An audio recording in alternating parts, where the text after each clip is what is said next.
ಅಸ್ಸಲಾಮು ಅಲೈಕುಂ ವರಹಮತುಲ್ಲಾಹಿ ವಬರಕಾತುಹು.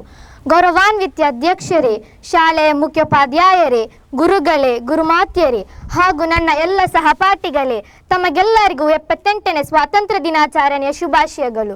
ಇವತ್ತು ನಮ್ಮ ಎಲ್ಲ ಭಾರತ ದೇಶದ ನಾಗರಿಕರಿಗೆ ಬಹಳ ಪ್ರಮುಖವಾದ ದಿನ. 1947 ಆಗಸ್ಟ್ 15ರಂದು ನಮ್ಮ ದೇಶ ಸ್ವಾತಂತ್ರ್ಯವಾಯಿತು. ಅವರ ಸವಿನೆನಪಿಗಾಗಿ ನಾವು ಪ್ರತಿ ವರ್ಷ ಸ್ವಾತಂತ್ರ್ಯ ದಿನಾಚರಣೆಯನ್ನು ಆಚರಣೆ ಮಾಡುತ್ತೇವೆ. ನಮ್ಮ ದೇಶವನ್ನು ಹಲವಾರು ವಿದೇಶರು ಆಳಿದರು.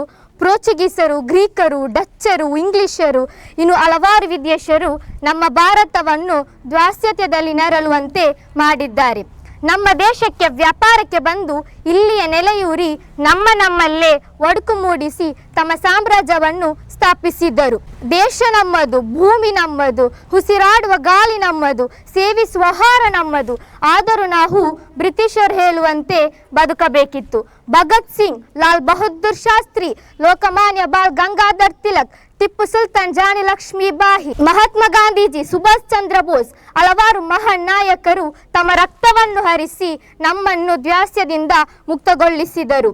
ತಮ್ಮ ಸ್ವಾತಂತ್ರ್ಯಕ್ಕಾಗಿ ಜೀವನವೇ ಮುಡುಪಾಗಿಟ್ಟರು ಬಾಲ್ ಗಂಗಾಧರ್ ತಿಲಕ್ ಅವರು. ಸುಭಾಷ್ ಚಂದ್ರ ಬೋಸ್ ಅವರು ನನಗೆ ನಿಮ್ಮ ರಕ್ತ ಕೊಡಿ, ನಿಮಗೆ ನಾನು ಸ್ವಾತಂತ್ರ್ಯ ಕೊಡ್ತೇನೆ ಎಂದು ಗುಡುಗಿದರು. ಮಹಾತ್ಮ ಗಾಂಧೀಜಿ ಅವರು ಮಾಡಿಲ್ಲವೇ ಮಡಿ ಎಂದು ಘೋಷಿಸಿದರು. ಯಾವುದೇ ಜಾತಿ ಮತ ಪಂಥದ ಧರ್ಮದ ಹೆಸರಿನಲ್ಲಿ ಭೇದ ಭಾವ ಇಲ್ಲದೆ ಎಲ್ಲರೂ ಕೂಡಿ ಬೆಳೆಯಬೇಕು. ಇಲ್ಲಿ ಸೇರಿರುವ ಎಲ್ಲರಿಗೂ ಮತ್ತು ನಮ್ಮ ಎಲ್ಲ ಭಾರತ ದೇಶದ ನಾಗರಿಕರಿಗೆ ಮತ್ತೊಮ್ಮೆ 78ನೇ ಸ್ವಾತಂತ್ರ್ಯ ದಿನಾಚರಣೆ ಹಾರ್ದಿಕ ಶುಭಾಶಯಗಳನ್ನು ನೀಡುತ್ತಾ ನನ್ನ ಮಾತುಗಳಿಗೆ ವಿರಾಮ ನೀಡುತ್ತೇನೆ. ಅಸ್ಸಲಾಮು ಅಲೈಕುಂ ವರಹಮತುಲ್ಲಾಹಿ ವಬರಕಾತುಹು.